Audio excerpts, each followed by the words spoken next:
कल्की संभाला से निकले थे क्योंकि उन्हें एक गुरु की आवश्यकता थी जो उन्हें शास्त्र और शस्त्र का ज्ञान दे सके, और परशुराम के रूप में उन्हें एक युद्ध गुरु मिल गया।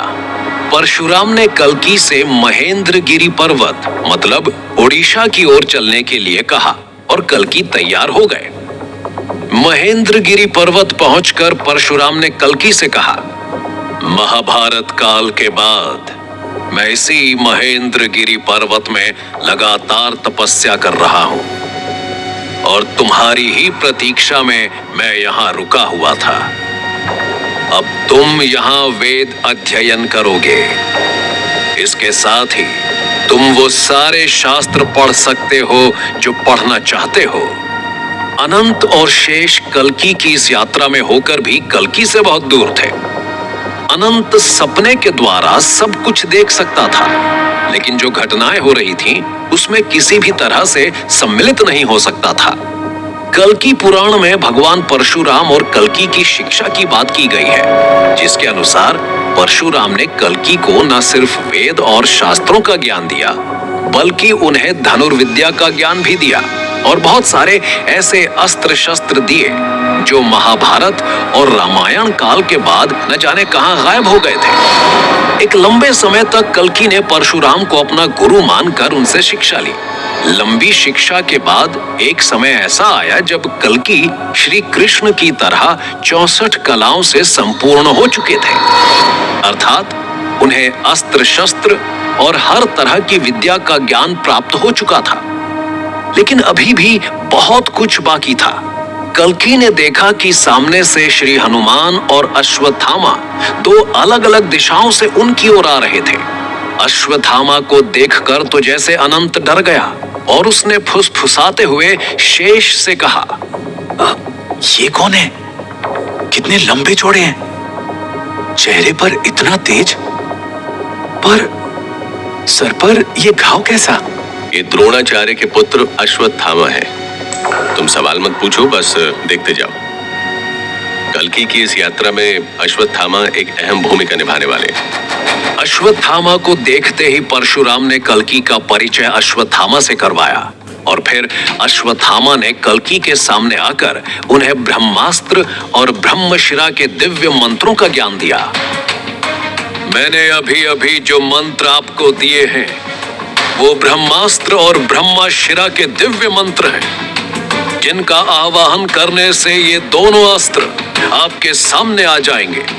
फिर आप इनका उपयोग कर सकेंगे, परंतु कभी मेरी तरह भूल मत कीजिएगा। इन दोनों अस्त्रों का उपयोग तभी हो जब अति आवश्यक हो, और आप ये याद रखें कि ब्रह्मास्त्र से भी बड़ा अस्त्र ब्रह्मशिरा है। कल्की को दो बड़े दिव्यास्त्र मिल चुके थे। अब बारी हनुमान जी की थी। हनुमान जी का परिचय करवाते हुए परशुराम ने कल्की से कहा, श्री राम की पत्नी माता जानकी के वरदान स्वरूप हनुमान अष्ट सिद्धि और नवनिधि के ज्ञाता हैं, और वे तुम्हें अपनी सारी सिद्धियां प्रदान करेंगे। जहां एक और परशुराम हनुमान जी को कल्की का गुरु बना रहे थे, वहीं हनुमान जी की आंखों में आंसू भर आए थे। रामायण काल के बाद जब श्री राम इस दुनिया को छोड़कर चले गए, तब से लेकर आज तक श्री हनुमान कल्की की प्रतीक्षा में ही रुके हुए थे।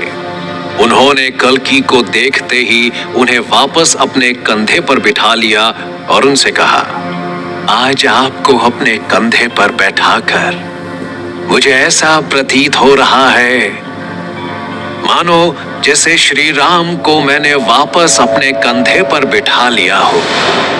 मैं आपको उन सभी अस्त्र शस्त्र और विद्याओं का ज्ञान दूंगा जो श्री राम की कृपा से मेरे पास है।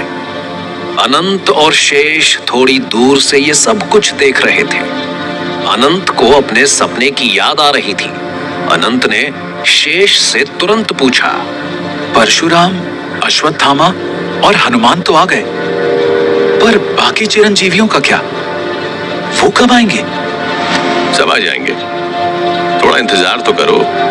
और यहाँ जो तुम वेद और शास्त्र देख रहे हो ना, उनके रूप में खुद वेद व्यास यहाँ मौजूद हैं, जिन्हें हम शायद नहीं देख पा रहे पर कल्कि देख सकते हैं, क्योंकि वेद का ज्ञान वेद व्यास के अलावा कोई सटीक रूप से नहीं दे सकता। इसीलिए अब सिर्फ 3 चिरंजीवी बाकी हैं। आपकी जानकारी के लिए हम ये बता दें कि कल्कि पुराण और विष्णु पुराण में परशुराम को विष्णु के 10वें अवतार कल्कि का युद्ध गुरु बताया गया है।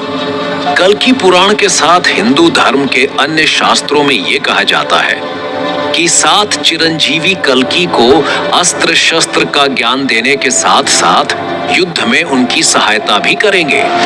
महेंद्रगिरी में कल्कि की शिक्षा पूरी हो चुकी थी। अब अपने गुरु को दक्षिणा देने की बारी थी। कल्कि ने हाथ जोड़कर परशुराम को प्रणाम किया और उनसे पूछा, जिससे आप प्रसन्न हो वो दक्षिणा मांगे। आप जो मांगेंगे मैं वो आपके समक्ष प्रस्तुत करने का प्रयास करूंगा। आपकी यात्रा ही मेरी गुरु दक्षिणा है। इसके बाद आप सिंघल द्वीप जाकर पद्मा से विवाह करेंगे और भगवान शंकर से आपको और भी दिव्य अस्त्र शस्त्र के साथ एक सफेद रंग का शुक अर्थात तोता भी मिलेगा, जो आगे कलिराज के प्रिय राजा और बौद्धों का अंत करने में आपकी सहायता करेगा। कलयुग से धर्म का नाश करते हुए मुझे आपके द्वारा गुरु दक्षिणा अपने आप ही प्राप्त हो जाएगी। कल्कि परशुराम को प्रणाम करके वहां से निकल गए। शेष और अनंत भी उनके पीछे पीछे जाने लगे। चलते हुए अनंत ने शेष से पूछा, ये पद्मा कौन है और कैसा तोता? साथी परशुराम जी शिवजी की बात कर रहे थे, तो कहां मिलेंगे शिवजी? आज के युग में किसी के सामने शिव के दर्शन की बात आए तो उसका एक्साइटेड होना तो बनता ही है। ऐसा ही अनंत के साथ भी हुआ। वो बहुत ज्यादा उत्सुक था। तो चलिए जानते हैं क्या अनंत को भी शिवजी दिखे। उड़ीसा से उत्तराखंड की अनोखी यात्रा का कारण क्या था और संभाला नाम की नगरी कौन सी थी? कैसे हुआ था कल्कि का जन्म? कल्कि के जन्म से जुड़ी वो विशेष घटना कौन सी थी और क्या कल्कि को भगवान शिव मिल पाएंगे?